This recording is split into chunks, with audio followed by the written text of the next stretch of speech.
kids, it's time for our story.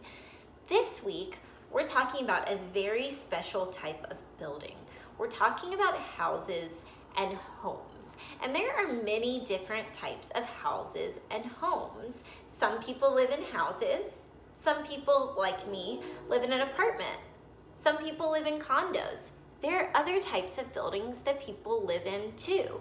And today we're going to read a book all about that. And this book has a really important message at the end about what makes a building a house. So I'll invite you to do an extension from this book at the end of the reading, but I'll read it to you first. It's called House, Sweet House by Judith Bauer Stamper. And this is a nonfiction text or an informational text. So you'll notice that when we read this book, it actually has photographs, not drawn illustrations. All right, let's get started. This book is going to teach us about houses and homes. House, Sweet House. Pull you a little closer. Families live in all kinds of houses. There are big houses, little houses, plain houses, and houses in all colors of the rainbow. No matter what it looks like, a family's house is its home.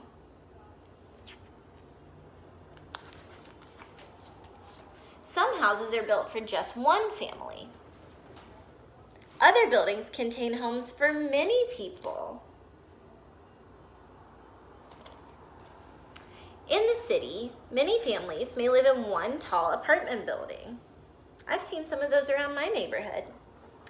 In a small town, families often live in separate houses with their neighbors close by. In the country, that reminds me of when we went to the farm. This is what it looked like there. A family might live in a farmhouse, and they might be the only family for miles around. It's definitely not like Washington, D.C., where we live close to our neighbors. Houses come in all different shapes. Some are square, some are round, and some shapes are a surprise. In an A-frame house, there's a long sloped roof that goes all the way to the ground. Doesn't it look like the letter A? A-frames are often built in snowy areas because snow slides right off.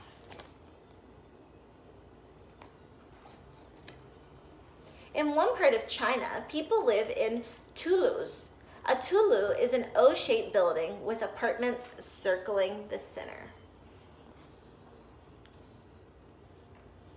Some houses on the edge of the desert are shaped like beehives, and people live inside.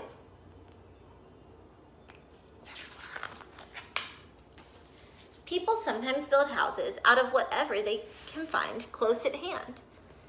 In rocky places, people gather up stones, stack them on top of each other, and make sturdy houses that last a long time. In dry places, people can mix together mud and straw and shape it into walls and build houses from earth, like mud or clay.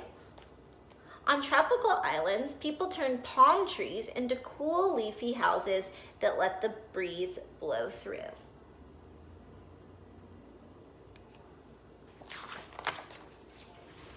People build houses almost anywhere, near the water, under the ground, and up in treetops. Look, these houses are even over the water. People along rivers build their houses on stilts to keep their families high and dry. Some people live underground in houses that are hidden from sight.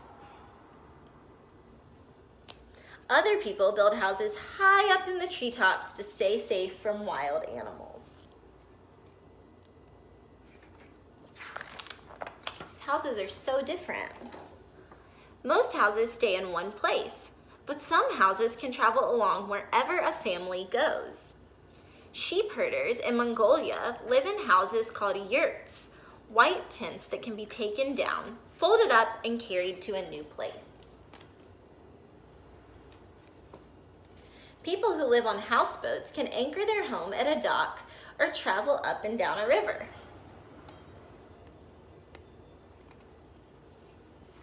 There are even houses on wheels. Families can drive their mobile homes anywhere and have their houses with them when they stop.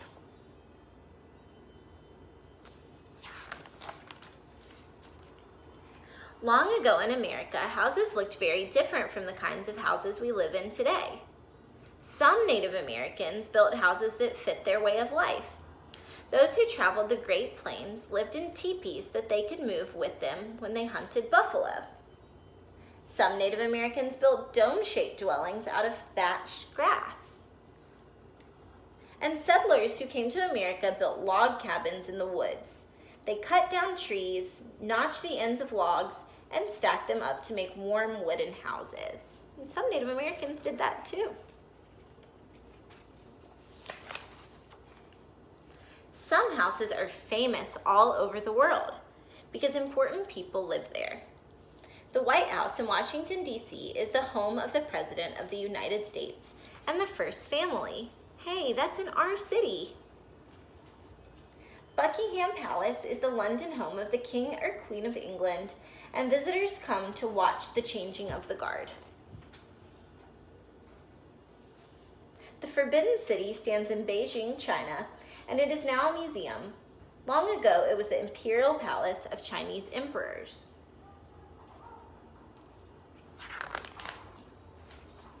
Houses give people protection, comfort, and warmth. A tent in the Sahara Desert has sides that can roll up to catch a breeze or roll down when there's a sandstorm. In the freezing weather of the Arctic, an igloo made of snow can become a temporary home for hunters and travelers. Wow. A house with a burning fireplace can make a family feel cozy and comfortable when it's cold. Houses are places to eat, sleep, work, and play, and even lately to go to school. Kitchens are busy places in homes all over the world. Families make everything from burritos and biryanis to barbecue. Everyone has a choice to do around the house. It might be sweeping the steps, feeding the chickens, or doing the dishes. At night, a house is where you snuggle up, fall asleep, and have sweet dreams.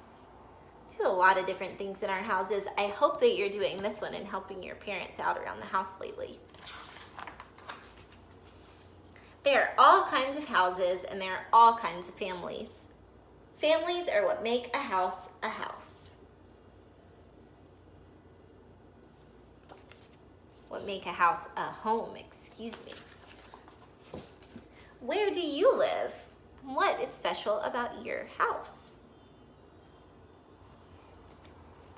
So today we read this book, House Sweet House, about all different types of houses and homes that people live in. But I think it's really important to remember that wherever you are with your family can be your home. So now I'd like to invite you to draw a picture, and you can choose. You can draw a picture of your house, or you can draw a picture of your family, because both of those things can really feel like home.